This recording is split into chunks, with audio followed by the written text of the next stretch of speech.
we might find that we're doing certain things that have a great impact. And me and Mike might do the same technique on the same athlete, but have two different responses because of the way that that person perceives one of us. I mean, if say like Mike done one of these interventions and they know Mike, and Mike comes in with no shoes on and looks like some sort of, terrorist Buddha guy, right?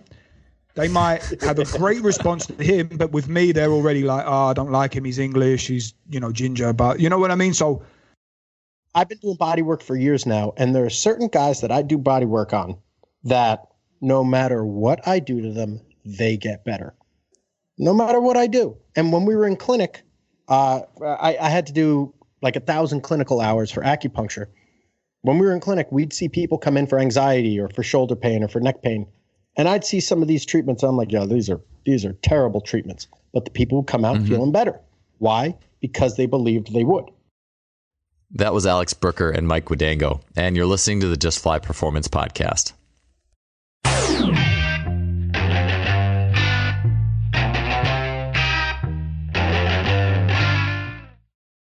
Before we get to the show today, I wanted to mention a really cool item that is available now from our sponsor, simplyfaster.com, in their store. That item is Exogen Premium Wearable Resistance. Exogen is a series of tight-fitting sleeves along with uniquely shaped fusiform weights that strap directly onto those sleeves. So what I mean is you can have shin sleeves, arm sleeves, shorts, and a vest, and you can strap these uniquely fusiform shaped weights. They're light in nature, 100, 200 grams, that strap on in a way that allows you not only to resist movement very specifically, but also add fine-tuned elements of rotation to that resistance. So this is the next level of wearable resistance. You may have heard this from back long ago on the show, Hank Kreinhoff talking about it, to recently Chris Korfist, sprint coach, talking about it. This is the next level in premium wearable resistance. I've used it myself. I love it. I love not only the way it feels and the way you feel form and technique change. It's like combining technique with power. And so often we just think about weighted vests as just pure force, pure downward gravity loaded resistance. This is the ultimate combination of technique with power. And it shows up in things like Chris Korfist being able to take time off an athlete's 10-meter fly by putting the sleeves just on one side of the body, an ipsilateral resistance. We're using the body's own systems, fine-tuning it. And that's what this does. It allows you as the coach or an athlete to create, explore, and fine-tune the way that the resistance is rotationally impacting the body. This is next level stuff, and I know you'll love it. So you can check that out in the Simply Faster store. Head on over to simplyfaster.com. That's simply with an I, faster.com, and get your Exogen gear today. In coaching, oftentimes we hear of the anecdote of the team that won the championship in 1998, and they did a certain type of conditioning or strength training or maybe a tactical thing, and they're still doing it, 10 or 20 years later because it worked that year. I think that's the epitome of this idea of how we rationalize success. But I think that just that anecdote can go across the board in coaching, be it an individual sport, gains in a KPI like a vertical jump or a weightlifting, relevant weightlifting increase, things like that. We always tend to generate reasons for why was a training program successful. It's very helpful to take a critical look at that. And I can't think of two better guests today to talk to just really, especially even just for my own brain. I'm very optimistic and idealistic. And just to talk to coaches who really make me think critically, I value that a lot. Our two guests today are Mike Guadango and Alex Brooker. Mike and Alex, who goes by Brooker, met when Brooker interned for Mike Guadango at DeFranco's gym about a decade ago. And now they have a podcast together, the Mike and Brooker Show, in addition to their own coaching careers. Alex Brooker is the owner and operator of Pathfinder, which is a private training service focused on performance psychology. And in addition to his traditional schooling, as well as the elite athletes that Alex has coached, he is now pursuing a PhD in self-hypnosis at the University of Bern. Mike Guadango is currently a coach, writer, and owner at Freak Strength. He's been on this podcast before about 2 years ago.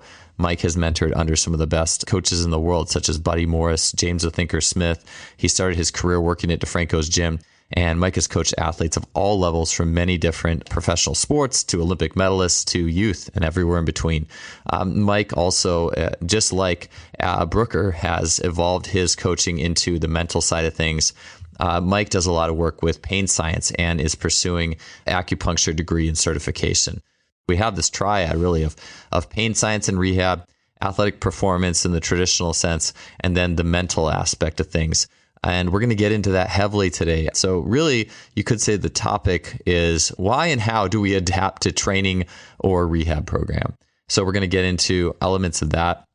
We're also going to get into a lot of traditional type elements in this show. Mike Brooker and I are going to talk about training points such as the context and use of play-based training, competition selectively. We're going to talk about training transfer and some long-term development elements. And this is just a fun show with three pretty diverse viewpoints, three unique individuals having a conversation on some really critical points in the training process. I think you guys are going to really enjoy it. Let's get on to episode 238 with Mike Guadango and Alex Brooker.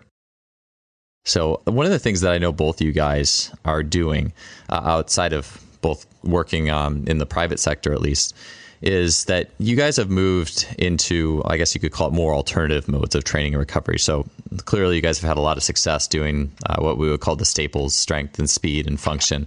But I know that, Mike, you're working on acupuncture PhD or doctorate, or doctor of acupuncture. I guess it's probably not a PhD program, is it? And then Brooker, you have experience with things like hypnotherapy. And I always do wonder, just, at what point, I think that so often it's like, at what point do we stop splitting hairs over some of these things that are common, like strength and even speed on a level? I think speed's a little more complex than strength, but at what point do we stop splitting hairs and move on? And so, I mean, for me, I don't think I'll ever truly leave some of the big rocks. I'm always interested in them, just in my own workouts, always come back to them. But I think as I've grown, I can't help but think about all these other things that are really important. And so share with me a little bit about each of you guys' journey beyond, I guess, just the traditional and into some of the other elements in performance. We had Dr. Yesus on our podcast, and he's very, very particular over certain exercises, when to do them, why to do them, how to do them. And I got a lot of messages sent to me saying, oh, you must have been biting your tongue, because I bet you disagree with him big time on stuff. I was like, yeah, I mean, I don't give a shit. You know what I mean? Like I think I said this on your podcast. I said, to me, it's just chicken soup. When it comes to the general strength training, that's what it is to me. It's general. So like, hey, you like squats? Hit squats. You don't like squats? Oh, you think it hurts your back or you think it hurts your knees or whatever? Okay, we're going to find something else. But we're going to do, a quad dominant lower body exercise. We're going to do a hamstring lower body exercise. We're going to do, I guess anterior, posterior, right? Even with lower and upper, right? I don't think it needs to be anything groundbreaking, right? Because even if there is a difference between the two and transferability, or between exercises and transferability, how much of a difference is it really? In Ralph Mann's Mechanics of Sprinting, right? What were there? Seven performance related limiting factors? Yep. You have anthropometric potential, you have flexibility potential, speed potential, all these different things. And there's only, of those 7, you have one thing that you can actually control, and it's development rate. So if there's 7 things and they're split up equally, that's 15%. 15% of who you are of an athlete, you actually have some kind of control over. And that's how quickly you develop some of these things and sustain some of these things that you develop. So if I have an athlete who's going to be a stud regardless, and I have an exercise that may be 90% effective versus your exercise that's, 93% effective, and that's only in the 15% realm, and that exercise is just one exercise out of a ton that we could possibly develop, man, I'm really not losing too much sleep over it, right? Mm-hmm. Like, as long as there's some kind of perceived balance in my head with these guys, it's chicken soup. And I think when I went back and saw Mike, I mean, at the beginning when we first met, Mike was working with, sure, some big names and big guys, but as it's only enhanced as the years have gone on. I do actually want to say also that Mike's always got his biggest clients whenever I've been around, just positive influence, But one of the things I noticed in him, and it certainly impacted me, was Mike's really looking at also just like health of these guys. Like he said, they're going to be studs anyway, especially, and I think the more high talented people you work with, I think the room to improve them in the gym gets smaller, but the room to really fuck them up gets a lot higher. So it's really like mitigating risk as much as possible. And I mean, during this whole Corona period, and we had a long off season, especially with like the NHL guys I work with, we were doing so much stuff in their bedrooms and they've got barely any equipment. And then when we started meeting back up and then working in the gym again, all right, some of their strength numbers have gone down, but they were feeling good. They're back on the ice now. They don't really say that they feel like they didn't have an off season. And I mean, that was a completely different preparation period where we just maybe used some bands if they were lucky that they had them and their body weight. It starts really throwing certain things up in the air for me. So I think it's very important to mention, who are we working with? Are we working with like kids? Are we working with high school guys that are talented or not? Or are we working with the top elite performers in the world? Because every context is so different. So that's my 2 cents. Yeah. And to harp back on that too, I was at a seminar years ago where a guy named Landon Evans was speaking. And Landon Evans, I mean, he is a sharp dude. Yeah, he's a smart dude. Yeah. I really liked him. And he does the nutrition and he does training for his, or he did the nutrition and did the training. I don't know what he's doing now. But he said, yeah, guys are arguing. Some of the coaches are over here arguing over, what hamstring exercise to do. Like, you guys care that all our best player ate all day was a bagel and Fruit Loops? Like, does anyone give a shit about this? He's like, our best player just ate nothing but a bagel. Can someone please fix this? Like, it doesn't matter what you're doing in the gym. If you can't properly recover, we're arguing over exercises, and you guys, and my high school athletes, they're drinking Mountain Dew and eating Skittles. Like, this is what they do all day. They're walking into the workout with drinking like one of those red wines, right? So I think there's just so many things that we have to focus on. Specific exercises. I mean, if it's between the squats and the single leg squat, like, oh my gosh, what are we going to do? We just got bigger fish to fry. There's just too much shit on the shelf to worry about.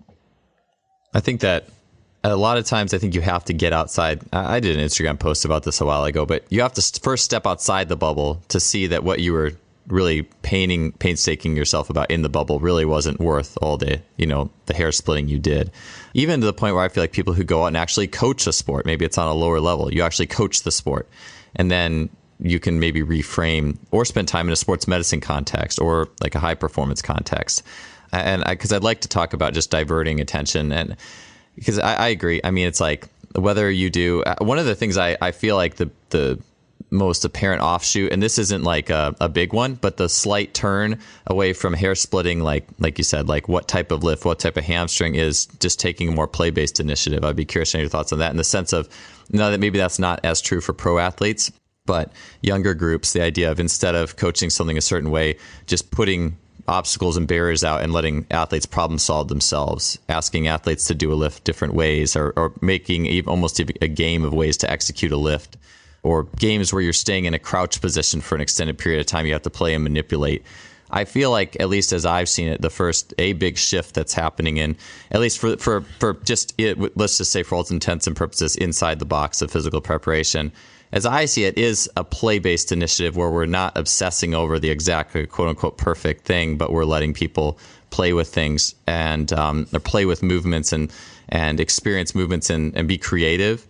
And maybe it's not, draconian, but I think that at least is heading in the right direction, because it puts more power in the hands of the athlete. And within play too, you have a huge mental shift, versus me sitting there coaching someone through everything, acting like I've, carefully selected all these perfect exercises for you because, I somehow know. And I just feel like especially I see with younger athletes too, a lot of the play-based stuff, I feel like that is working its way up in the system. So that's at least how I see it, at least a very shift that's not like crazy. You know, it's not like those people who are strength coaches decided to go do acupuncture. No, just kidding, Mike. But like, but I don't know. What do you guys think about that type of thing within what you've seen? I mean, I like it because, I mean, if you look at now, you know, especially in Australia, they seem to really push the sports science realm ahead, it seems to be. And especially like from where I am here in Central Europe, we're quite far behind everywhere else in terms of what the whole nation's doing. I mean, if you look at really talented, let's say if we take Brazil and soccer, right? Half the kids that get really, really good, they're playing with no shoes, they're playing different games when they're young. That's not to say that a block-based approach can't work, but I'm not sure what the rate of learning really is from, you know, if we're in a sport, it seems to be that the person that can assess the situation, build a mental model, which is going to be effective, and then execute on it as quick as possible, seems to be the one that wins. So how you do that if you're not playing games the whole time and being in certain situations and feeling comfortable and, you know, learning all the other intricacies of the game too. I like that approach a lot. And I know that one of our next guests that we have on our podcast coming up is one of the leading guys in the UK in the research of this. I can't remember now the terminology of this in terms of skill development. It escapes my mind, but I do like it, mate. And I think that we're going to see that's going to come back because that was how it was back in the days. And there's nothing new under the sun, right? Everything just keeps revolving and we'll see it again come up and then it will pass again. And then it will come back to this whole idea that, you know, we know exactly what you need to do and you need to be doing these movements to these depths at these angles with these weights and it needs to be this percentage of this number. And, you know, we'll come back around and it probably won't make that much of a difference, to be completely honest. Yeah, I think the games are, let me use a non-committal word, are interesting. What it comes down to, the things that improve performance, sports performance, from a legitimate field standpoint that you would be utilizing the games for, would be situational exposure, right? The whole purpose of playing the games is so they can get another glimpse of the game from a different view, so they can perceive it in a different way, or maybe a better understanding of what it is that they're supposed to do and to realize the positions that they're supposed to be in. If the games are not achieving that, then you're just spinning your wheels. So, hey, you want to strengthen the quads in this position and whatever, I don't know. And even in situational games, right? 2-minute drills for football. Pressure's on, you're exhausted, time to understand how to do this defense and that defense while you're in this state. Maybe, right? But I think a lot of games are poorly executed, right? Where they are harping on the wrong things during the games or during the practices in the simulations, where it's not necessarily in a fatigued state, you need to make this decision. It's make this decision in a non-fatigued state, in a ready state, in a stable state, and actualize this decision, right? We stimulate, adapt, stimulate, adapt, stimulate, adapt. We never stabilize that adaptation, nor do we actualize that adaptation. The stabilization is, hey, you know, I'm good at it, I'm bad at it. I'm good at it, I'm bad at it. And then the actualization is the realization of it. Like, now I can do it in my sleep, right? Like I understand that this defense is calling this, and I have to be here. And when he does that and he looks that way, I have to be over there. And that's why older professional athletes, even though they lose a step, they don't lose a step. I have a guy, Devin McCourty, who every year he's in the top 5 at some point in fastest players in the NFL. He's not as fast as he was when he was 19 years old or 21 years old when he first came out. Maybe it's by 500ths, maybe it's by a 10th in a 40, but he's not as fast as he was. But he gets more interceptions now than he did then. Why? He finds himself in better positioning. Why? Experience to the game. Why? Experience. That's it. There's more exposure to every situation. So it needs to be appropriate exposure to situational play when it comes to games in order to yield any kind of benefit.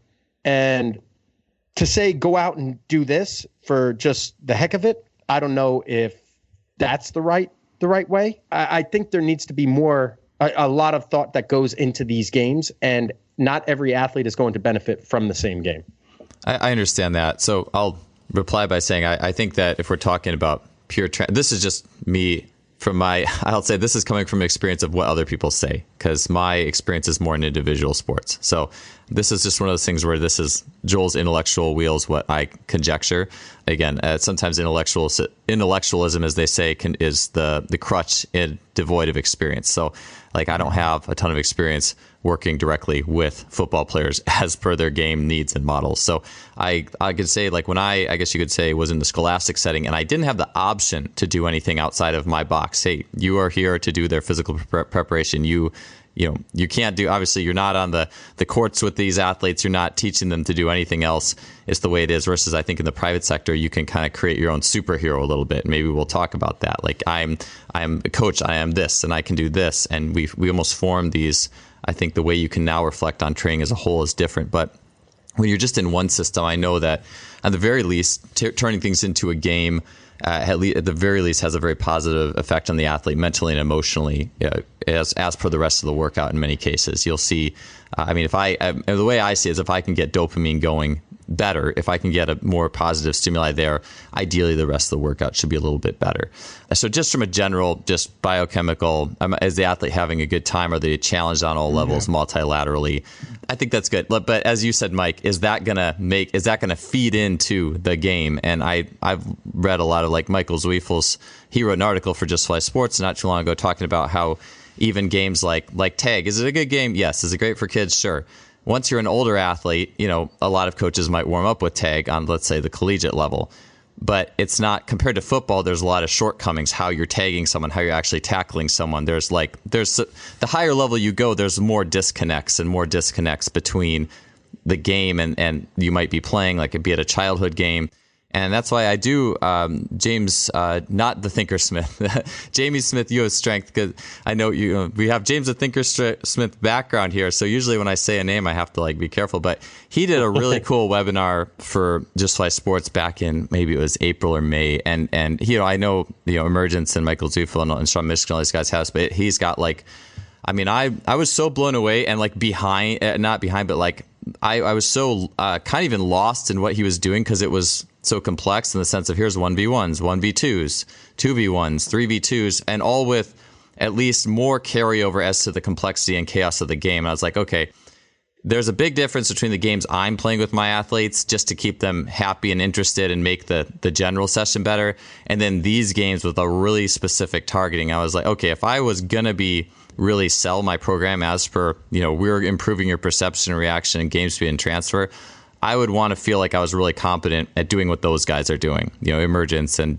Jamie Smith and stuff like that. At least that's the way I see it. I feel like, there's the games that are just for fun, general, maybe they reciprocate what you're trying to do on a higher level. And then there's really attuned, really targeted by people who are really educating themselves on that level. And I think most of the games that most of us play are just the ones that are more, let's just make a more robust athlete. We're in this structure, so let's do better with what we have, even though it's not going to be draconian. At least it's something. At least that's the way I've seen it. Yeah, I can agree with that. It's like, why does anyone? It's like training arms, right? If you want a kid to feel good, let's say they got a low HRV score, and you want to do an extended warm up, but instead of doing the extended warm up, you have them go play a game, and all of a sudden they start feeling better. The dopamine surging, right? They start increasing their ability to perform. Well, hell, it served a purpose, right? It's just like arms. What training fucking arms? What does it do for a lot of guys? Well, it makes them feel better, right? You're training arms. Guys get more energy at the end of the workout when they're training arms than they had when they're doing the med ball throws or plyometric jumps. Like all this stuff, the arms were the thing that they were waiting for all workout. Why? Because it makes them feel good. So if you can make these guys feel good earlier in the workout, you can yield a positive adaptation later on, then you're not wasting your time. Especially if guys need that extra pick-me-up. So yeah, absolutely everything has its place. I've been doing tread sled sprints with guys for years, decades.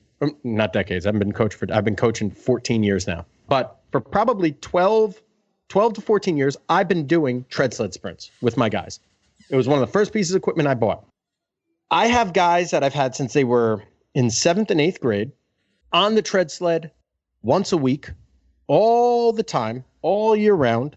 Once a week, they're on it. This year, they're in college. They're freshmen, they're sophomores in college. They've been doing it for years. These kids have been doing it for years. And sometimes they have intensity, sometimes they don't. When did they have the most intensity that I've ever seen these kids have? Is when I put another kid into the group who is super, super competitive. So I have 2 potential first rounders in the same group and another Division I baseball player that's a catcher and another, D3 baseball player that's all in the same group. I mix one more person into the group and all of a sudden it's a competition. And now these guys are like, there's a fire lit under their ass. And now from here on out, these guys are working harder than I've ever seen them work on a tread sled. So, hey, you want to throw a game in there? Whatever is going to yield the benefit that you want, the competition breeds success. As long as it doesn't make these kids crumble, I'm all for it. And even the kids that sucked, that couldn't keep up, even they were turned up to another level. So there absolutely is a benefit to mixing that type of stuff in. I don't want you to think that I was like poo-pooing it or anything. I'd like to take a break from the show to share with you a significant pendulum that has swung in my own personal training practice. Between my mid-20s and mid-30s, I was this veritable pre-workout fiend. I was in this place where I absolutely had to have a pre-workout before every training session.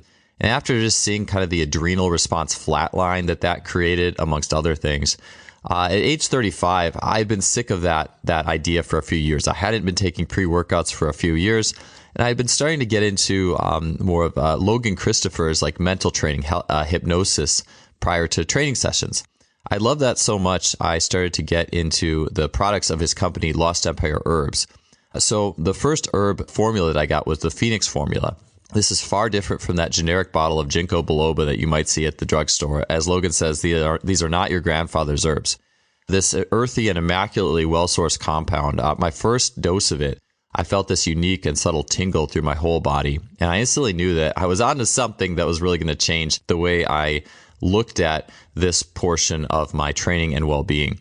Within 2 weeks of using the Phoenix formula, honestly, my lifts had gone up 10 to 15 pounds, my big lifts. Fast forward a few more months, and at age 35, I had hit the highest vertical jump I had hit in really about the last 4 to 5 years. I know herbalism was a really big and important part of that, and it's a really big and important part of my life and well-being today. I love what Lost Empire Herbs is doing, and I'm thrilled to have them as a sponsor of this show since I'm a user and believer in their products. And as we live in this increasingly chemical-filled world, they shine such a bright light on using the power of nature to help us become stronger and more resilient human beings.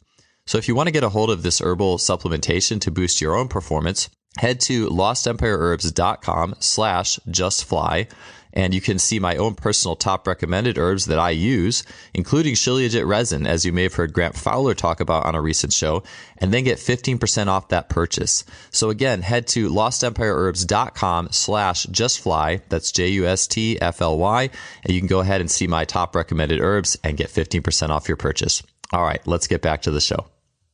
Yeah, I could see how like I said, I could see how when it comes to transfer, like you mentioned Doc Yessis and sports skill transfer and special exercises, if that's our lens, our only lens, yeah, like I don't think, and I love Doc's work, 1x20 and that mentality, like, some of that stuff and the skill, like that's had a really big impact on me. But if you're under completely that lens, I don't know. I mean, Doc did say how the Soviets would play, like the volleyball team came to play the U.S. volleyball team in the late 70s. And maybe they knew they were going to whip our ass. I don't know. But like they were playing soccer that morning, just hanging out, rolled out, played soccer. The coach said it was for mental relaxation. And then they went and whipped our ass like in volleyball later. It's funny because we really want to always know why. And like, if I'm going to do this, it's going to give me this result. And, but it's so hard to know. It is so hard. And I mean, would you both also agree that go back to the beginning of your career, you were more certain on a lot of things than you are now? Yeah, no, I mean, what do you think, Joe? I think I'm only starting to understand that, how much I don't know. That's where my podcast is starting to head, is the complexity, more of complexity type models. Yeah, for sure. Because I just don't know. I'm sure that you can take one thing, and it can be the perfect thing, and that same thing could end up being a disaster. You know, I've got one of the summers I worked with the hockey team I worked with here. They were going on and on and on and on and on that they really wanted to play soccer at least once a week for the games. I mean, they can't run properly because they're hockey players. So it's embarrassing. They've got like chocolate ankles. You're just waiting for an injury to happen. But at the same time, they're having fun, like you said. And then you start thinking, well, then you use your cognitive bias and you're really trying to reinforce, oh, well, they're getting, some sort of, they're getting circulation going on here and it could really be recovery. But then you start seeing a couple idiots trying to, fight each other. And then they're going into full sprints and they're risking certain things and the floor's a bit slippery. And you know what I mean? And then before certain hockey games, guys like to play a thing called two-touch where they just get a football up and they're trying to keep it up in the air and they're knocking it back and forth to each other. That's part of their routine and what they're doing. Is that a great warm-up for them to go onto the ice with? On a physiological level, probably not. But on a psychological level, on a cultural level, yeah, because they love to laugh at each other and try and smash the ball at one of them to get them out the game, So, I don't know, man. I think we really want to know why, but the more that we start learning about things and we can go deeper into stuff, we start realizing, right, well, that don't make any sense anymore. We can throw that out and I don't know. It's hard, man. It's really fucking hard to know what actually makes a difference. And you can always find reasons and examples that make you that you can throw all your ideas out, Yeah, I think it's very easy to rationalize, pretty much create a fantastical story or this is why this works. Here's what I'm doing. And, it would be a fun exercise maybe in the educational systems to say, hey, here's a hex bar deadlift, write 10 reasons why you think this will help an athlete, or just try to write 50. I don't know, just make up as many as you can, and it would be interesting to see where you ended up with on that line.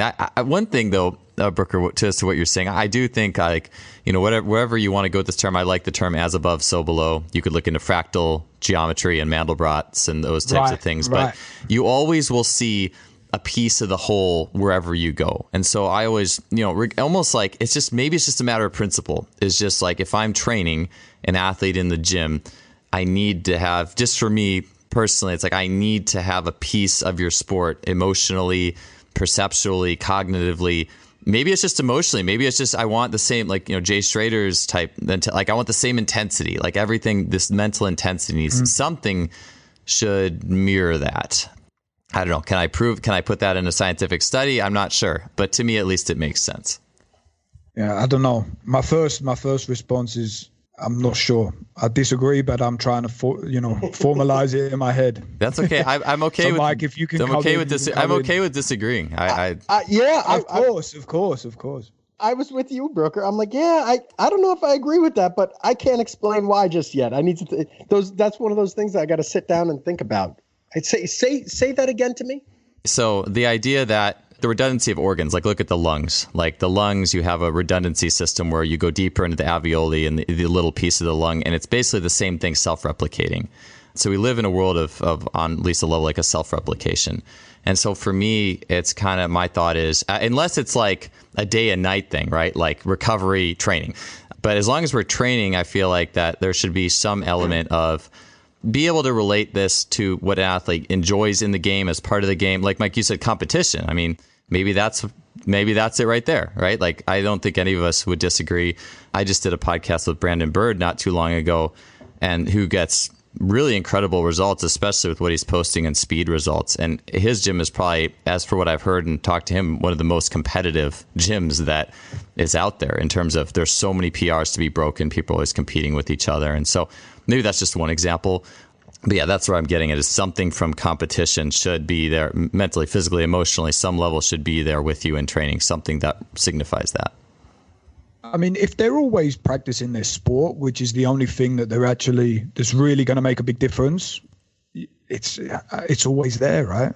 I think we should also start diving into the beliefs that certain people have too, because you have like placebo coming in a lot. Like I've got a couple guys that perfect example. I had a skier here today, very successful female skier. And before a competition, all she wants to do is some yoga poses as soon as she wakes up in the morning. Now, okay, maybe there's some like unilateral stuff and some bilateral squat when she's popping up off of the floor or something, but there's very little crossover into that. And even the mental state that she's in during yoga is not her kind of style. You know, like some skiers, they like to be really relaxed. She's not like that. She's like a kamikaze going straight down. So physically and mentally, there's not much crossover, but that's part of her thing, you know? And she's like, she needs that. That's her routine. Otherwise she doesn't feel like she's open, she's ready, and she's sort of in the right state of mind. So I don't know. I mean, the only thing that I really do know is that you got to do the sport to get better. And that's about it. Like if you've never played American football before, like me, I never played. I don't think I'm going to be very good at it if I just go straight into it. But maybe there'd be an example of someone that that they are a natural and they could just go fit into the model straight away. I really don't know. I really don't know. So I will argue that too, where I don't know if you need effort in training or significant effort in training to yield an adaptation. Let's take squatting, for instance. If you have someone that is a mediocre squatter, mediocre to intermediate squatter, they can get stronger without having to have high intensity, without having to max out, submaximal lifting. I've had guys not squat above 85% for 10 weeks and PR. Mm-hmm. I've done it. And I was a decent squatter. Like my best squat was like a 520 box squat when I was younger and really, really in shape. And then when I graduated from school, I set my max at like 405. And then I don't think I went above like 315. And then I ended up PRing at 575. So I didn't put much. I showed up. I had a kid, Dougie Fresh. Remember Dougie Fresh? Of course, I used to call this kid Skeletor. He was skinny as hell. He he got buried by 135 and everyone at the gym left him. They said, no. If you get buried by 135, like just let him fucking bury himself. Like, no way. Let him die there. Right? So I had that kid up his bench in 12 weeks. I think it was 12 weeks or so to 225. He had never sniffed 200 pounds. And his workouts used to take 3 hours. This kid did not like working out. Didn't like working out. He'd show up. He'd do a couple of sets. He'd sit down. Do a couple sets. And I remember talking to DeFranco. DeFranco was like, yo, there's no way this kid is going to PR. There's no way. I said, Joe, I'm telling you, bro, he's just doing the minimum amount of work. That's all he needs to do. Watch. And sure as shit, I think he PR'd by like 50 pounds on his bench. And there was nothing intense about this kid's workout at all. So I don't think intensity during training is necessary.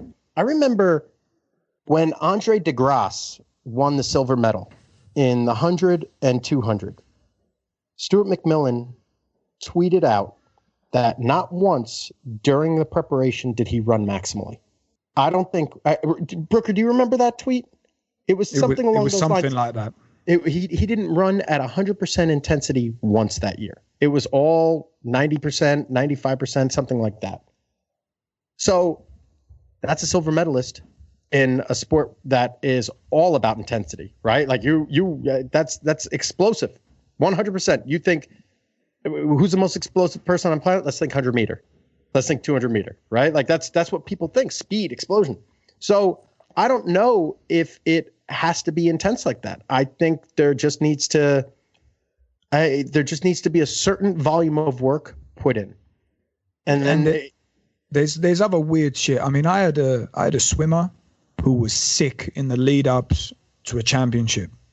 Wasn't eating. I think they said they had 2 pieces of toast the morning of the race.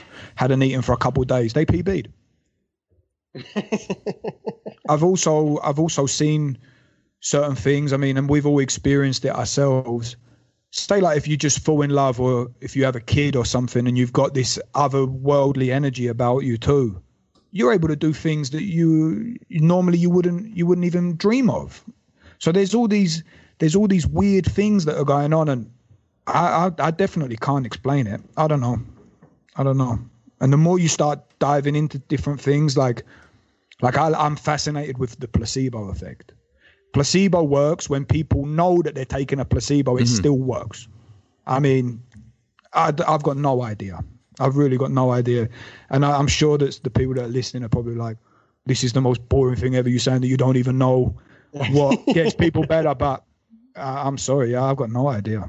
Yeah, I've been doing body work for years now. And there are certain guys that I do body work on that no matter what I do to them, they get better. No matter what I do. And when we were in clinic, I had to do like 1,000 clinical hours for acupuncture.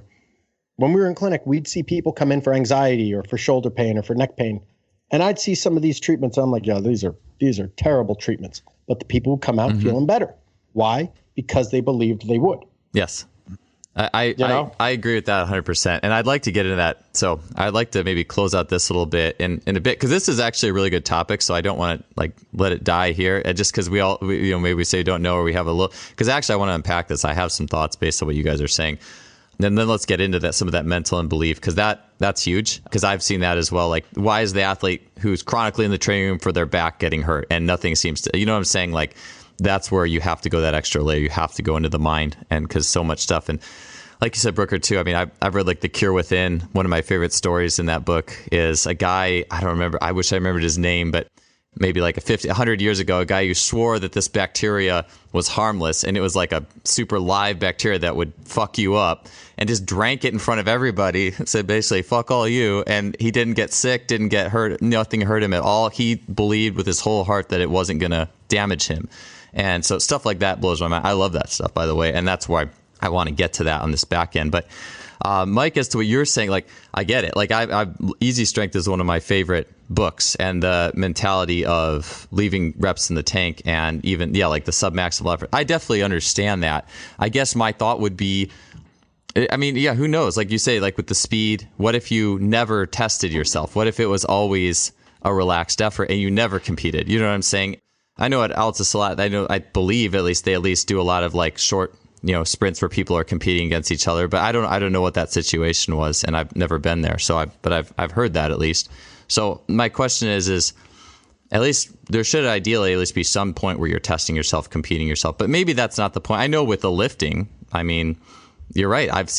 I never, my, last 8 years as a strength coach, we barely ever maxed out or went above 80% ever. And that's been a big thing for me. But maybe on one level, maybe there's certain criteria that would fit that. I almost look at it like a buckets approach, right? Like if there's these pro athletes and they're doing all their skills, and then there's other buckets that we need to fill, right? The tendon health bucket, the mobility, joint, using different joints bucket. Those, if it's just filling those other buckets, like I get that. I don't know. I mean, it's rudimentary. It's not a lot of their training. You just need to do it. You need to stay healthy. I get it. I guess maybe what I'm talking about more is things that really if you look at Bondarchuk's, pyramid, and we look at like the things that are more on the top of that pyramid, maybe that's more where we're talking about in those closer end, higher transfer order things. Maybe once we get into the rudimentary, Derek Evely talks about some of that stuff as the antivirus. I don't know if it's an antivirus. Maybe if we're looking at a yin yang day and night, maybe that stuff's more night. I don't know, maybe it's a different mentality now. I don't know. I just think that, so I understand what you're saying is what I'm saying. I guess just maybe it just depends a little bit on where you're on the pyramid too. I don't know. What do you guys think about that? For sure. And it's the shittiest answer ever, right? Context is everything. Yeah. Don't you say that. Yeah. I demand a more detailed. No, I'm just kidding. Yeah. I mean, the fuck do we know? Yeah. I agree. I've seen guys get better doing horrible shit, things that should hurt them, but they leave every workout thinking that this is helping them. I've seen, if you believe it, who am I to doubt you? Because what do we know for certain anyway? How much do we genuinely know for certain? Yeah. Yeah, that's what Dan John said this last time he was on my podcast. He said, has anyone actually proven, I think he said this in the context of like throwing discus and shot, but maybe it was just general. Has anyone actually proven how lifting weights and increasing your squat, like physiologically, neurologically, actually helps you throw the implement farther. I mean, you could just say, oh, it's more muscle, it's more neural drive, it's more this. But I don't think anyone's actually formally shown exactly how that works. But I mean, we all know it's helpful if you're a thrower, but I just think it's an interesting statement. Mm-hmm. It is. And I'm, as the time goes on, I get really careful what I believe in. And I think there's also a fine line, because it's important that you don't just believe in nothing as well. So I like mix and match between the two of them.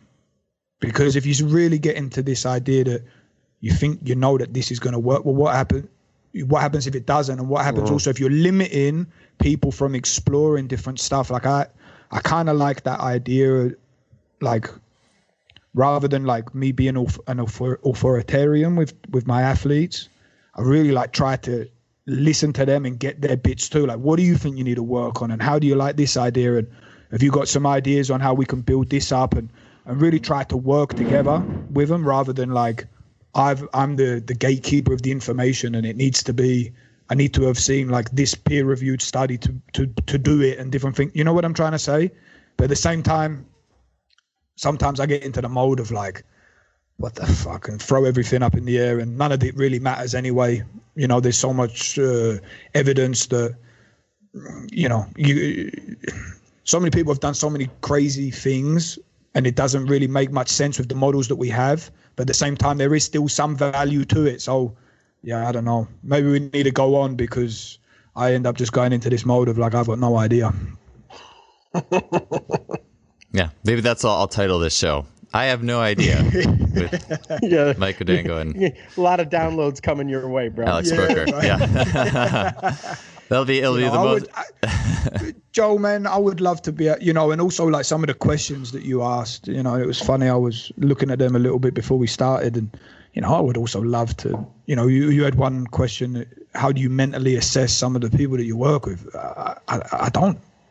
And I would love to be able to give you a textbook answer, if there's 5 key things that, and athletes they all have these 5. I don't know. There might be some of that, and maybe someone else can counter that, but I don't know. And I think there's so much individuality and so much stuff that we've got no fucking idea on at all, and just trying to be okay with that, and in this uncertainty, with everything.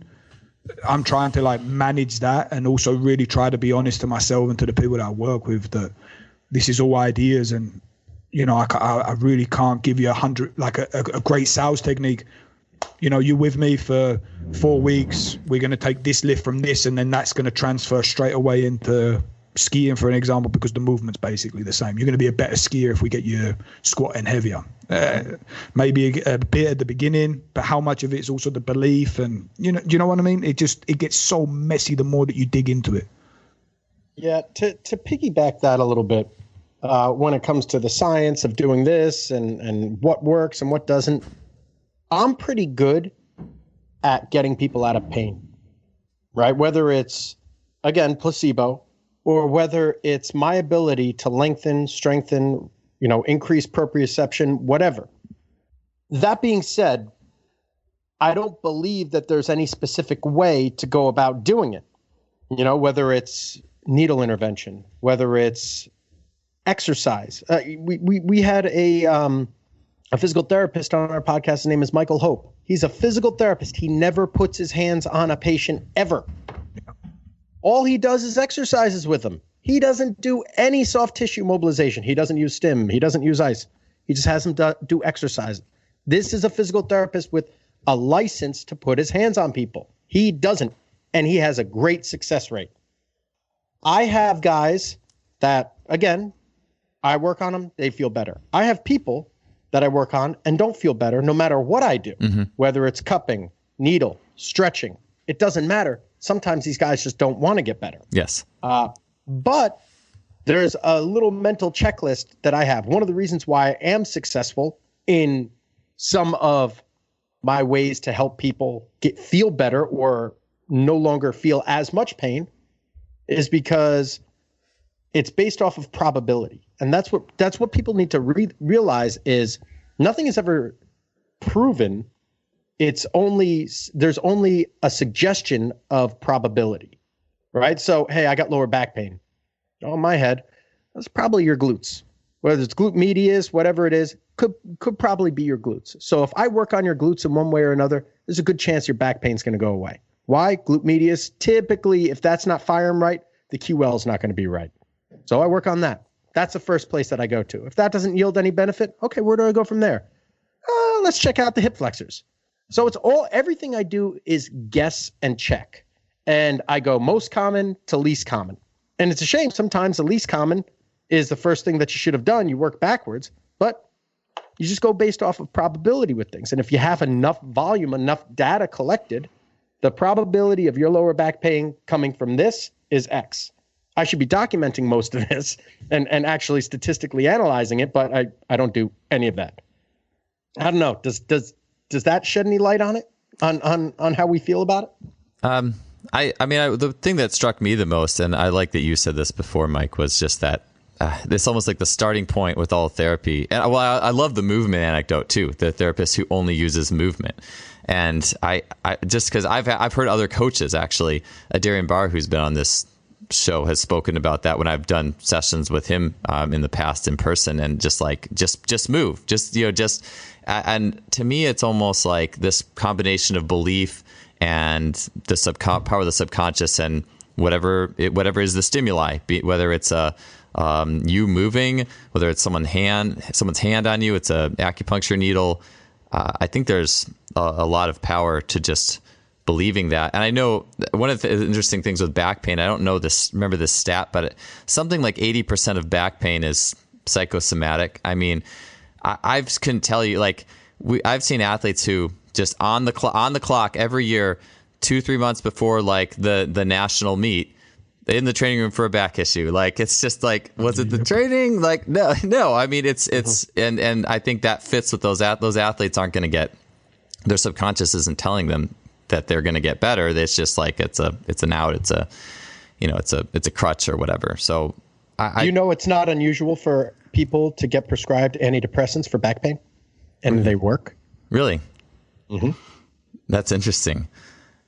What was it? It was Douglas Heel, when I was going through like the Be Activateds back in the day. I went to a few of those, and he was talking about how there was some study, I think it was in like not a psychiatric ward, or maybe some sort of like mental type health situation, but they had people doing glute training and they improved their like confidence and like, less depression or something like that, because they did more glutes. And like, if you look at like a mind body, like glutes is like the seat of personal power or something like that. So maybe there's something there. I don't know how that study, I want to find that study.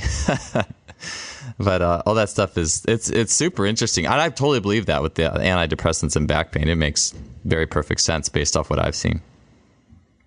And something interesting I think about too is, I think we should all follow our curiosity too. And I mean, there's also a limit to that as well, right? Because we shouldn't be irresponsible with it. And we've got this sphere of competence of what we should do and shouldn't do in certain things, right? But at the same time, I mean, say like Mike, imagine Mike just stuck to what he was doing before and really kept himself in the box and never branched into, say, like acupuncture. I mean, what a waste, What a waste. Why are we trying to make everybody think the same, do the same? I mean, but then on the same side, I also see that it's cool to have things standardized and make sure that you don't hurt people and stuff. But I think that we're missing and we're lacking so much in just this creativity and learning by doing with certain stuff. And we're all so different. I mean, the three of us right now, we're completely unique, and by having that space, we might find that we're doing certain things that have a great impact. And me and Mike might do the same technique on the same athlete, but have two different responses because of the way that person perceives one of us. I mean, if say like Mike done one of these interventions and they know Mike, and Mike comes in with no shoes on and looks like some sort of, terrorist Buddha guy, right?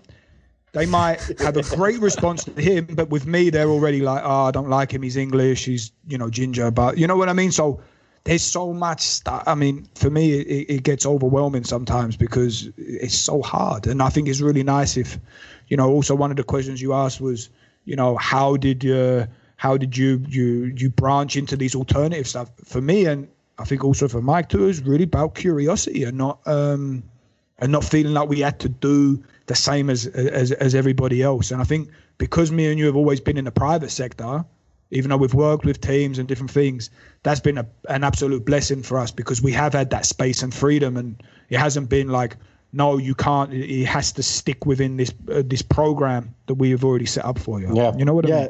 Yeah, it's based off necessity. I mean, we were able to branch off, or we had to branch off, because I mean, we got to wear so many damn hats. Can't just say go to the training room, you know. So people always say, oh, stay in your lane, stay in your lane. You know, this is your scope of practice, whatever it is. Well, I just didn't have that luxury, because I had guys that didn't have any money. Guys don't have money. They don't have insurance. They can't go to physical therapists. How am I going to help them as best as I can? Well, you know, you need a massage. Massages cost $100 a session. These guys can't afford to pay me. When I first trained Chris Hogan, he couldn't afford to pay me. Couldn't afford to pay me. Right? So how did I train Chris Hogan later on? Right? Like I had to wear a lot of friggin' hats. So we had no option. Me and Brooker had no option but to learn more and more and more. And I remember when I first went to acupuncture, or was deciding to go to acupuncture school, I hit up everyone and their mother. I you know, all these coaches that I know, all the people that we've had on our podcast, I texted all of them and said, hey, what do you think about me going to acupuncture school? A lot of them said great. A lot of them said sure, whatever. I'll never forget a really, really smart and a well-known coach said, I don't know. And I said, how come? I said, don't forget who you are and what you do. You're a strength coach. You got to work on this stuff. This is the important stuff. Like if you go and do that, you may forget about all of this type of stuff or whatever. It was based out of fear. And I said, and I thought that way for a second. And I genuinely thought in those shoes. And I said, what a closed fucking box to be in. That, no way. That it was that no that really pummeled me down the lane to say, absolutely. Because now I can wear so many more hats if need be, right? Like, am I going to be the world's best acupuncturist? No, I'm not going to be the world's best acupuncturist. However, there's not going to be another trainer that understands this better than me. So I'm going to know when to use it, when not to use it, if I should be the one doing it. And hey, refer out. But I still understand what the hell that person's doing. And I understand what you were going through as an athlete. And I can still make an adjustment and help you out as best I can. Same thing with Brooker, with the psychological, with the therapy, psychotherapy. No one is going to understand. Like, hey, man, when I first started training, people ask, "Oh, what should you major in?" I said psychology, because everyone wants a friggin' therapist. They just want to talk. They don't want to train, right? So whenever you're doing one-on-ones and stuff, people telling your problems, money problems, this problem, that, work problems, wife problems, everything. So no one is going to understand how to genuinely help these guys better than someone who's properly educated in it. So why the hell not go and do that? I mean, that might be getting a master's in talk therapy or social work might be my next step. Who knows? I mean, to me, it's taking off all the blinders, taking off all the restrictions, and having scope of everything. I want control of absolutely everything. I want to be able to do whatever the hell I possibly can to help this athlete the best way I can. Joel, have you ever heard of, do you know who Scott Adams is? Isn't he the illustrator for Dilbert or something like that? Exactly, yeah. But he's a very interesting dude. He's a very smart guy, especially in terms of psychology, right? And he has this theory of, or a concept called skill stacking. So let's say, like, for example, if we're strength coaches, right? Well, there's everyone and their mother's a strength coach, right?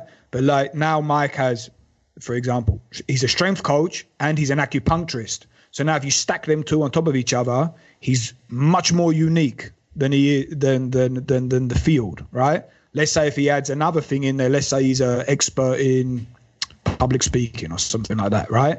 He adds that one on top. He becomes this highly unique individual that is going to be very valuable no matter what, because the world is completely abundant and there'll be a certain population of people that will be very, very receptive to him, and they're looking exactly for him and what he does.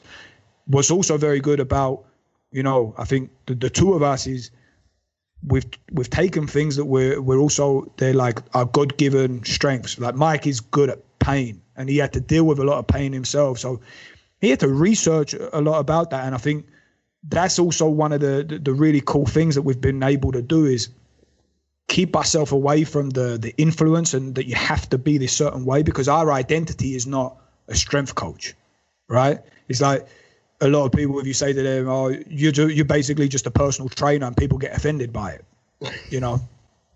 and it's ridiculous, because Mike, even though, okay, he does physical preparation or whatever you want to call it, and acupuncture, Mike's never going to be an acupuncturist. He's Mike, and he's always going to be just this weird dude, but he does this stuff, and he's open that he's going to just continue to learn, and it's going to always add to this experience into who he is. And I think that we're really lucky that we haven't had a job that our identity is our job. And I think that's, if I see it, I think that's a really key point to us. Yeah. I graduating school, I got into a conversation with either a professor or a student, and I had said, yeah, I won't ever label myself an acupuncturist. They said, well, why not? Why won't you? And I said, well, I'm not an acupuncturist. I can perform acupuncture. I can perform needling, right? Needle intervention. I can evaluate you from a Chinese medicine perspective or a Far East Asian medicine perspective, whatever my major is now. I can do all these things, but that's not who I am. I'm not Mike Guadango, the acupuncturist. I'm not Mike Guadango, the trainer, necessarily. It's just I have all these tools to help you with human performance, or, even in pain management. Whatever, I just want to problem solve. And I think that's what we need to do as, I guess we kind of took this one off the rails, but I think that's what we need to do as physical preparation coaches or trainers, whatever. I don't know. I couldn't care less about labels. It's just my job is to help you as best as I can with whatever you walk in through the door with. Yeah. Make you feel better than when you've rocked up. That's the truth that I've come down to. Yeah. I think what you said, Brooker, I like this. So I think about this. You said that Mike had struggled with pain a lot. I'd imagine, you have gotten into hypnotherapy, and I'd be curious as to why you got into that. I'm sure it's a reason with your interest in the mind. I look at how I approach training. It's like, okay, we all have, yes, we can coach the lifts and movements and human, injury prevention movements and biomechanics. We can all do that stuff. Now what else and why? Why did you choose to get there? For me, I like play. I've just always loved to play and move my body in different ways. And so you'll see that in my sessions, because I did breakdancing when I was in high school. Like, I just love that stuff. So it just worked, for better or for worse. Like, I don't make my athletes breakdance, but there's a lot of stuff that is movement potential related because of that interest of mine. And then even like the mind too. I sucked, relatively speaking, at high school basketball relative to how good I was at track because of my mind. If it's a closed chain track scenario, yeah, I'm fine. But as soon as there's a lot of open chain stuff, and by open chain, I mean like mental open chain, belief system, my insecurities, why I started playing in the first place, that's also led me down the mental path. Like, I'm not certified hypnotist, but I use hypnotism on myself. I recommend it to my clients. So that's where that's why I became what I did. So I'm curious, actually, and Mike, I know Alex just mentioned it, Brooker just mentioned it about you and pain, but I'd be curious a little bit more about you guys' backgrounds on the back end of this show, just to hear it from you guys on why did you guys end up in the stack that you've created, a little bit more on that. I think it's just a consequence. For me, it's just been a consequence of the different experiences that I've had. That was basically it. I mean, I built a fantastic relationship with a great number of athletes in Swiss before I left and went traveling. And my point was, I was going away and I was never going to come back. That was my idea. It wasn't long until my phone's blowing up and guys were saying, everyone supported me going away. It wasn't like I just dropped everyone. I gave a year preparation for everyone to get to transition that I was going to leave, right? And it wasn't long until, like I said, my phone's blowing up and people were saying, can you give me programs, or not just a program, but can we just talk a bit more? And then I started realizing, well, there's something more to just what I was doing than just sets and reps and do this exercise or do that. And then due to the limited connection that I would try to have the greatest impact, because that's kind of just the way I am. If I'm going to do something, I try to do it the best I can and to the greatest extent. And then when people start asking you certain stuff, it's funny, at the beginning I was always like, well, I'm not a psychologist. I don't really know. And is what I say, is it damaging to people or not? And if you'd say to them, hey, listen, I think you should go and talk to someone, half the time they don't, because they're talking to you for a reason, because they feel comfortable with you. So then it just started being like, well, if people are going to start talking to me about different things like this, and I'm going to ask them the questions that intuitively come up to me, but then I don't know how to steer them in different things, and I don't understand so much of the theory, I really owe it to the people that I work with, because they are such great people that they even want to confide in me or talk to me about certain things. So for me, it was just living life and just the consequence of living. Mike, you go into your, Brooker mentioned it, but a little bit more about your history with pain and how that has kind of made you the coach you are. He trained like a fucking idiot. And was was that it? You've not seen these videos on YouTube? I mean, they're cool, but you know. Should we put that in the show notes? We can put that in the show notes. Please send me the most idiot training videos that you have from your past, Mike, and we'll definitely post them. Well, how about me doing like a 55-inch box jump with dumbbells right behind me, and I've never ever hit that box jump before. And I could have fallen and smacked my head right in those fucking dumbbells. I mean, you're talking to an evolved primate right now. Like when it came to lifting, there was no weight I couldn't fucking lift. I think it was 190 pounds in college, 190 or 195 pounds. And I swear to you, I was the strongest college baseball player. I don't think that there was a college baseball player stronger than me in the country. I was benching, I don't know, anywhere between 365 and like 395, squatting over 500 pounds, deadlifting well over 600 pounds, right? And jumping insane heights. Like, I don't think when I played, but my body took a toll. I mean, I herniated, bulged, my sophomore year alone, in one season, this is how fucking overtrained I was. In one swing, got herniated bulging discs, and then the MRI also showed degenerative discs. Ended up getting some kind of biceps tendonitis in my shoulder, got pneumonia that same fucking season. So, and I led the league in doubles that year. So every time I hit a double, I puked at second base. Like, no bullshit. So, and that's just one friggin' year. I would abuse the hell out of myself.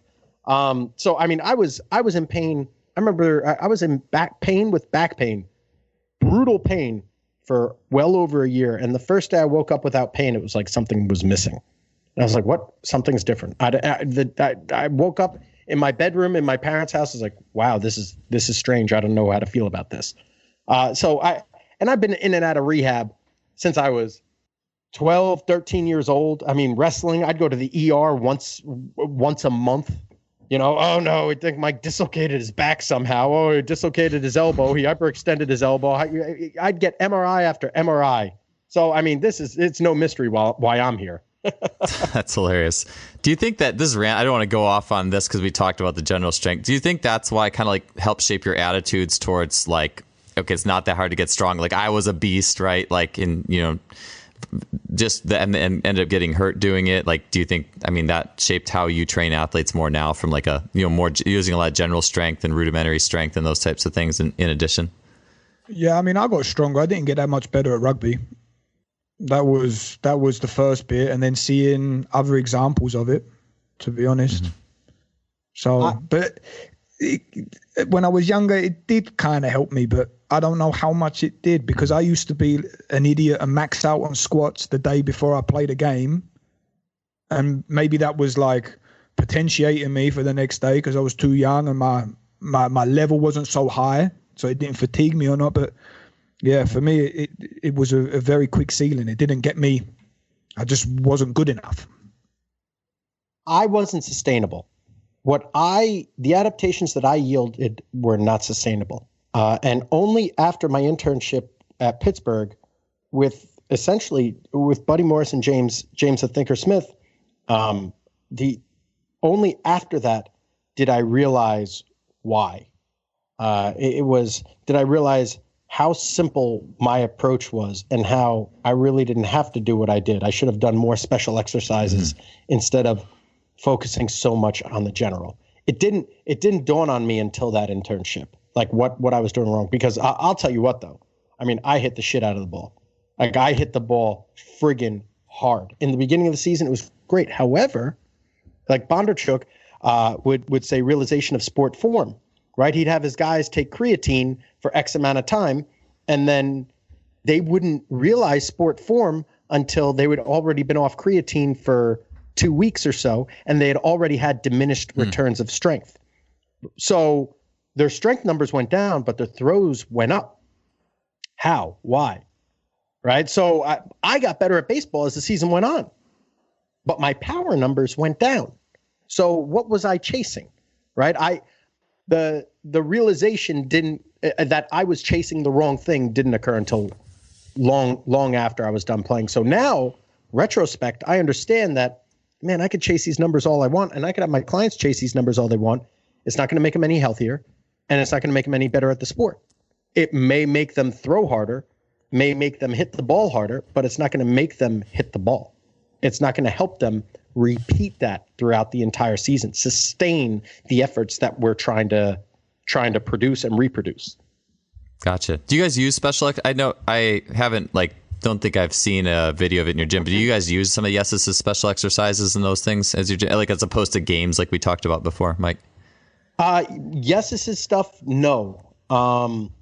I utilize principles from Bondarchuk's over-under, weighted, unweighted stuff. I started doing weighted ball training, weighted balls, like med ball work, and I bought different size baseballs. Man, 8 years ago, before it became really, really big, and I had kids throwing pretty hard. And I mean, I'm such a schmuck. I should have stuck with that with a lot of my guys because we would have done it responsibly. But I realized what I was doing, and it was prematurely improving velocity and force output in a population that couldn't sustain the efforts. And I saw the writing on the wall later down the road that, well, if I get a kid going from throwing 88 to 94, that's nearly a 10% increase. 10% increase in an effort that they throw close to 100 times in a single game, right? Whereas shot put, you're making what, 15 throws a day, not hundreds. So I saw, man, the soft tissue associated with the connective tissue and soft tissue associated with these movements, man, this is not sustainable. These guys are going to get hurt. So I'm going to take a step back from this, and we're going to work on other things to build resilience rather than to build output. And I do the same thing with my sprinters. Or not my sprinters, my pro guys for the NFL, their 40s. Yeah, their 40s will improve, but it won't be as drastic as when I was younger, because when I was younger, we were able to improve their 40s, and then they pull a hamstring at the second 40. Now my guys will run 10 40s within 5% effort. So later on down the season or later on in the game, it's reproducible. Good so stuff. I've changed it up a little bit. Gotcha. Interesting. Yeah, I'm curious. We had talked about a lot of these different topics, so I was just curious how it actually had materialized in your space. All right, so quickly, I actually just kind of pulled this question out because, I just made it up. It's not on the list, so I'm going to ask it to both of you guys. That'll be our last question. Yeah, whatever. As you're evolving, these stacks, I love these stacks. I actually, it would be so cool to think of, like, instead of just you get the CSCS or the CSCC or whatever, and now you're a coach, it's like, oh, you have these blocks that of totally different things almost, like we're talking about that. It's like, and again, I think it's more of a private sector thing, obviously, which is good. I mean, I'm in the private sector now, and I really enjoy it. And I could see more and more how these things by necessity materialize. But in 10 or 15 years, where do you guys picture yourselves? Like, or end game? Like, where is the ultimate? I mean, maybe it's just a process, right? But have you guys thought about that, where you would want to be or think yourselves in 10 or 15 years? So one thing that we've looked at is we've talked about with our podcast, right? We overestimate what we can do in a year, but underestimate what we can do in 10. And we've thought about doing the podcast for the next 10 years. And we're strength conditioning guys or physical preparation guys, but we just had an artist on the podcast. You know, we want to have something else, right? It's we enjoy talking to people that are really, really fucking good at what they do. Mm-hmm. Like our background is this, but is that where we're going to go? I don't know. Is that where we're going to stay? I don't know. We foresee ourselves going in other avenues from that podcast perspective. However, from a strength coach perspective or a gym owner perspective, I really enjoy what I do right now. And one of the reasons I became an acupuncturist or got a degree in acupuncture was because you've seen old coaches and old coaches in their 60s, right? It's very, very tough to be a lively old coach that's constantly doing this day in, day out. It's exhausting. And we don't have any kind of retirement plans unless you work for a university. If you own your own business, your business is your retirement plan. If I can do this, right, that's just me putting in a needle, I'll never need to retire. And I'll never get too old for that unless, God forbid, I get fucking Parkinson's, you know? So I can, 10, 15 years from now, I can foresee myself really honing in on the body work and getting very, very good at pain management, diagnostics, and really, I don't know, not coming up with a system, but coming up with refining my approach to getting people out of pain and moving properly. Mm-hmm. I think everything kind of got thrown on its head with me because I recently become a dad. So that fucked a lot of things up really quickly for me. And not necessarily in a negative way, but more like what's really important. I mean, we've had so many fantastic coaches on our show and probably coaches that we're never going to be able to get the same results of. One of the best questions we ask, Mike asks it a lot, is how's your family life doing? For me, family is really important, and I don't want to spend all the time bringing up and working with other people's kids when my kids are going to need a lot of help. So for me, I really want to build. I have a facility here at the house. I'd like to build it a little bit bigger so I can hold a few more people in it, try and turn that kind of into a club. I'd like to spend more time on different ideas that I find curious and really dive into more like creative work in this way, sort of like challenging myself with different things like that. And overall as a business, probably I know that experiences have a very big impact on people and they can sort of shift people's perspectives and their future direction in life. And I think a lot of the time people are looking for like these big moments. And I think there's a way that you can kind of create them. So I'd like to combine sort of the training, the psychological aspects with different people using any technique necessary. And then I live in beautiful Switzerland and combine that with the mountains, and maybe also I'm like a wannabe adventurer. So I'd like to take groups of people to the desert or to the North Pole as an example and try to create sort of an experience that they're kind of looking for, and then use evidence-based techniques to kind of have a great adventure, build great relationships with them, and try to give them sort of as big an impact as I can. And however that looks like, I've got no idea yet, but that's kind of the direction I'd like to go in. And like Mike said, I hope that what I think is not even close to the tip of the iceberg. That's what I'd like to think. Yeah, to piggyback one more time off of me asking the coaches, how's your family life? I recently saw a post, like a meme or some kind of video on Instagram, and it resonated with me so hard because this is me. I work 100-hour weeks, legitimately 100-hour weeks, and the post said it was like this wife talking to a husband who was really, really successful. And she said, everyone gets the best of you, and then we get the rest of you. Right. And it shouldn't be like that. So 10 years from now, I mean, how much do I need to live? right? I'm taking weekends off now for the first time in years because me and my fiance, or my ex-girlfriend, as I like to call her, we're going to go and we're going to do a lot of traveling, like weekend trips here and there. I'm about to buy a 4-wheel drive vehicle. So there's nothing we can't do, no mountain we can't climb together, and it'll be fucking awesome. It's 10 years from now, who knows where we'll be? I know where I'd like to be, but I also know from an emotional standpoint, where I do want to head. Good stuff. Put it this way, I definitely know where I don't want to end up. Yeah. How I don't want to live. I could have asked that too, just as well. I could have just as easily asked that. Maybe a bit of more simple and concrete question, but anyways. I know. It's a good one. It's a good one. And it's something that I think about a lot because, we're really blessed that we're like the only animal that knows there's a future, and the future is really written by what we do in the moment now. So I really like to always make sure that I'm orientating myself towards where I want to go, sort of reverse engineering it and really designing my life. I'm really big into that. So it's a good question, but you don't know also, like the same magic that brings destruction and chaos and an unexpected event can be the same magic that brings you something that you never expected, or a great coincidence, or a person that comes into your life that can completely transform your life and your ideas and stuff. So I have an idea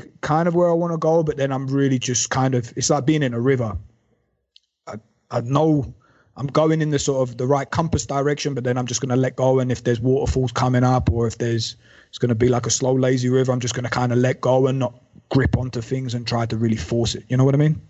Yeah. I think just being in the present and the process. I think we'd say that of a lot of things in this field. So, anyways, guys, it's been a good talk. I enjoy you guys' viewpoints. I enjoy that we don't see everything eye to eye, but I also enjoy the fact that we're all on interesting missions ourselves. So, it's been a pleasure on this end, and thank you guys for being on. No, thank you, man. Thanks for listening to us and putting up with us for 2 hours saying that we don't know.